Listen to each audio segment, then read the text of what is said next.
So guys, hopefully last night's homework went okay. We'll definitely go over all of 11.5 on Monday when I get back, or actually on Tuesday because Monday is Labor Day.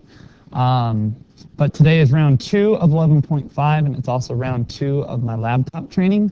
So again, you'll be watching a video and kind of working through things as a class. So we're going to continue today, and this one I'm going to start you with a warm-up. We're going to be working backwards. I'm going to start you with the equation of a plane, 2x plus 3y plus 6z equals 12. We're going to do quite a few things on it. I'm going to have us find 3 points on the plane. Remember, geometry, 2 points make a line, 3 points define a plane. So I'm going to find 3 points on this plane. If I have those 3 points, I'm going to sketch a graph of it. With the sketched graph, I'm going to create 2 vectors connecting the points. If you remember yesterday, it was always if we had 2 vectors in the plane, we could cross product them to shoot out the normal vector. So with those 2 vectors, we're going to find the normal vector that orients the plane. And by orienting the plane, I want us to compare that oriented vector with 2x plus 3y plus 6z equals 12 and see if we notice a connection between what we got for the normal vector and how the equation is set up. Some of you hopefully might already see the connection with number 5 and number 4. And you might already know what the answer to number 4 is without doing the work. But I kind of want to show you backwards to show how everything unfolds. So, on this, we got 3 points on a plane. Okay, so the easiest way to find the 3 points on a plane is normally to find the intercepts. And if you remember from Algebra 2, if you want the y-intercept, you set who equal to 0? X. And if you want the x-intercept, you set y equal to 0. Well, if you want the x-intercept, you set y and z equal to 0. So if you cover up the y and z because they disappear, all you're left with is 2x equals 12. So x is 6. We could do it again where we set the x's and y's equal to 0. Sorry, the x's and z's equal to 0 to get the y-intercept. So you had 3y equals 12. So y equals 4.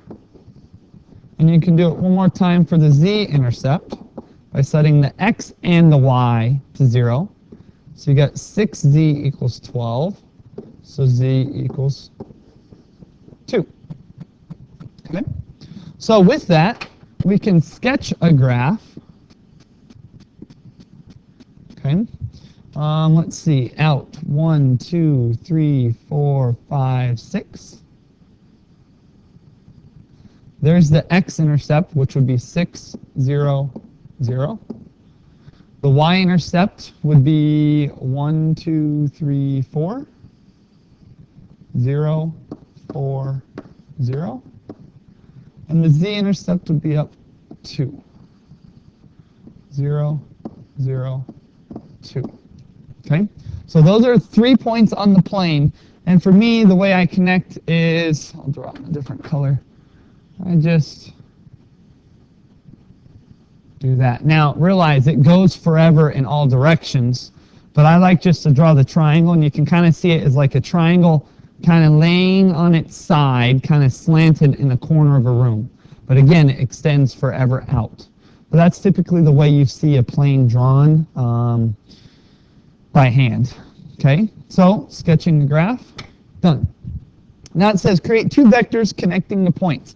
It does not matter which points you use as your endpoint and your starting point for the vectors. So I might do something where I'm going to go with, I'm going to use him as my start and shoot out that guy. And that will be my u. And that vector would be 0, 4, -2. And I might shoot out from the same point that vector and I'll call this vector v. And let's see, 6 minus 0 is 6, 0, negative 2. So I have my two vectors there.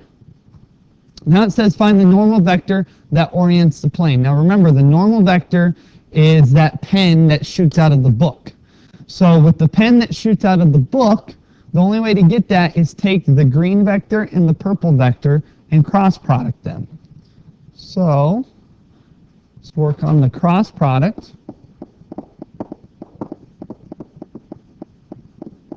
Of u and v to get the normal. Okay. So we have ij, k, ij, 0, 4, negative 2, 0, 4, negative 2, 0, 4, 6, 0, negative 2, 6, 0, negative 2, 6, 0. And my normal vector would be the cross product of these. So let's see, negative 8, negative 12, negative 24. Okay? So that shoots out of the plane. I will shoot that out.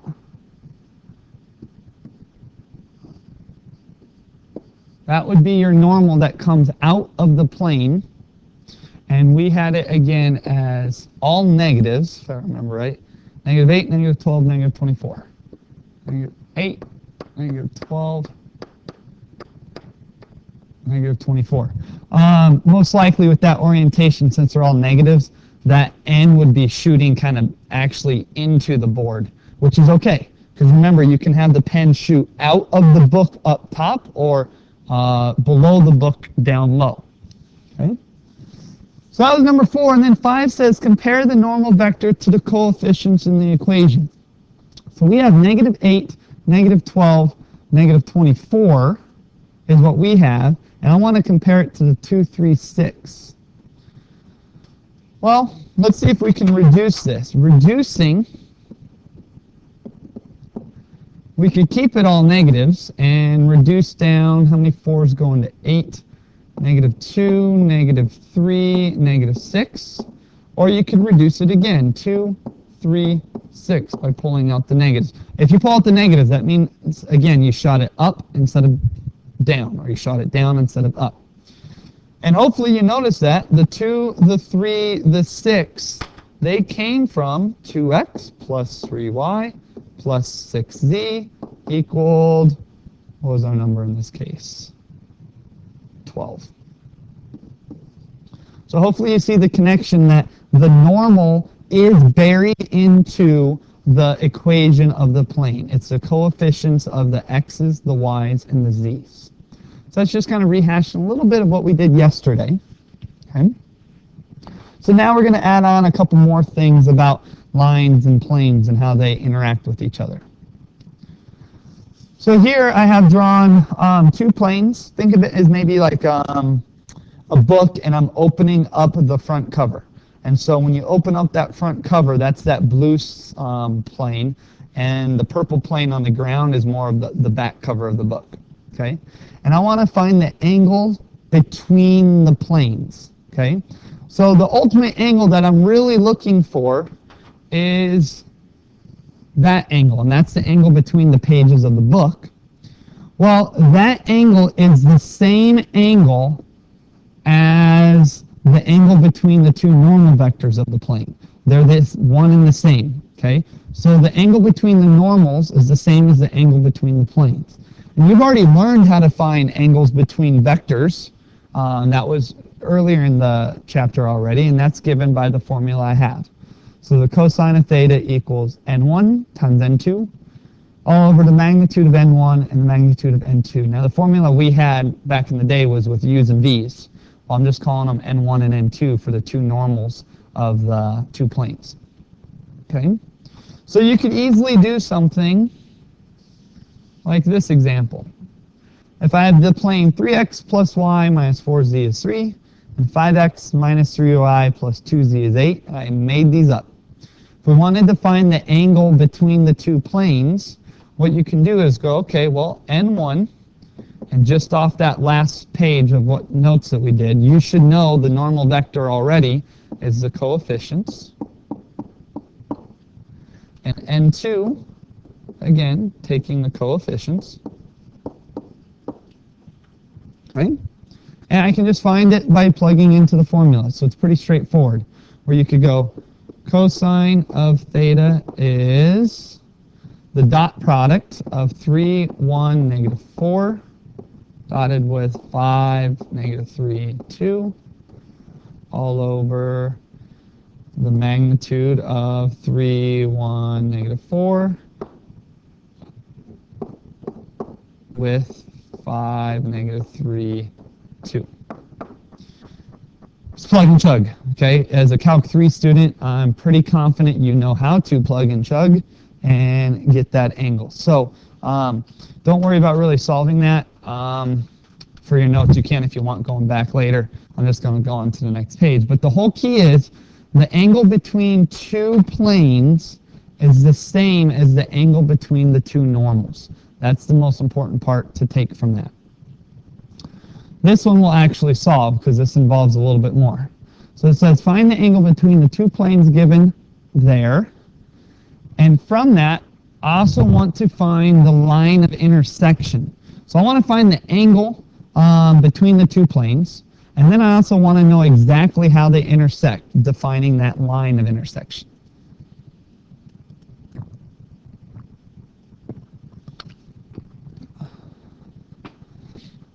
Give you a moment to write that stuff down. I'm going to see how much time we've used already. 12 minutes. So, here we go. Finding the angle. That should be pretty straightforward.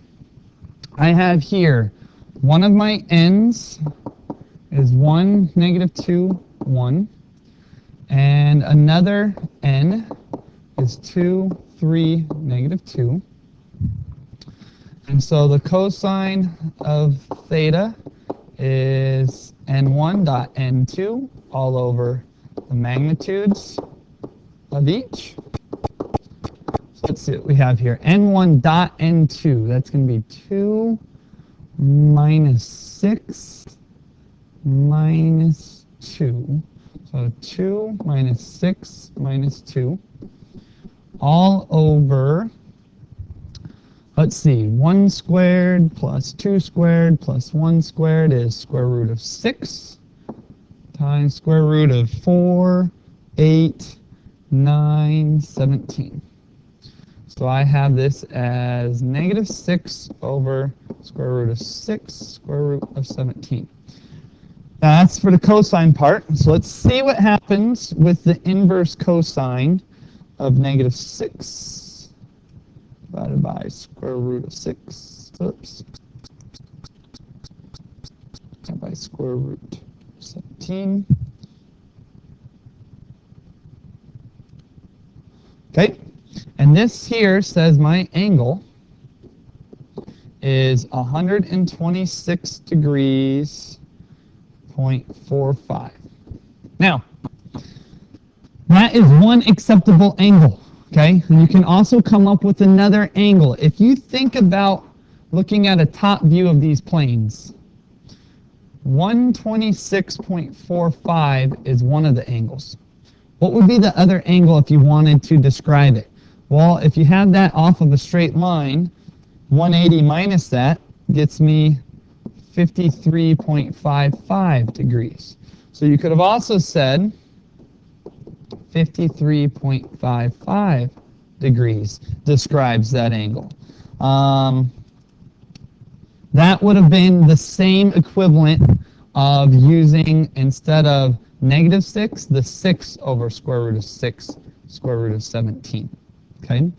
Either angle's fine because it describes the same situation. You can say, hey, the pages are off by 126 degrees, or on the other side of it, it's off by 53.55 degrees. Okay? Either one of those would have been fine. Okay, so it says find the angle. And then it says find the parametric equations of the lines of intersection for those. Now, how are we going to do this? So, let's look at N1. And let's just say that guy comes out of that plane, out of this plane here. And it's hard to see this sometimes. So it comes out of that one. Let's say N2 is going to be coming out of this plane. And now you're going to be thoroughly confused. Right there. And the guy that I care about the most is this line of intersection. Okay? So, right now it looks super confusing because it's basically trying to draw something in 3D in a 2D world. Okay?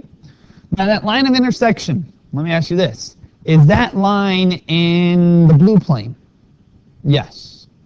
Is that line in the red plane? Yes. If that line's in the blue plane and the blue normal is perpendicular to that plane, is that line perpendicular to the blue normal? Yes. Is that line also perpendicular to the red normal? Yes. So how can I find a purple line that happens to be perpendicular to both the blue and the red normal? Cross product. Whoops, I didn't mean to move that. I want to move this. So we're going to do the cross product of both normal vectors to help orient our line. Okay. The reason you need to orient a line is what defines a line. That's the whole thing to this. Is if I want to get you a line from yesterday, there's a couple things that matter to get a line. You need the direction and you need a point. So remember, for lines, need direction and point. That's what you need to define a line. So I'm telling you that I can get the direction by doing the cross product of both normals. I'll talk about the point in a second. So if we cross product both normals here,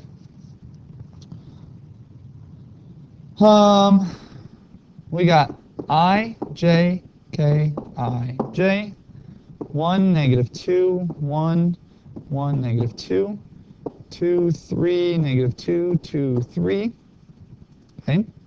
Cross producting them gives me the direction of 4, that's 1, 4, 7. Okay. And that's all because both normals are perpendicular to it. Okay, so now I have that. But the other thing I'm missing is a point. Now, luckily, this problem is somewhat nice. I don't need just a point in the blue plane and a point in the red plane. I need a point on the line. And luckily, they were very thoughtful that they gave you both of these equals 0. Since both of these equals 0, what would be kind of the null, the most boring point possible that will lie on both planes? Right smack in the middle. If I plug in 0, 0, 0, does that satisfy both equations? It does. So, my point that goes into both would be 0, 0, 0. Okay? Because I have a direction and a point, you can create the line. A couple ways to do it.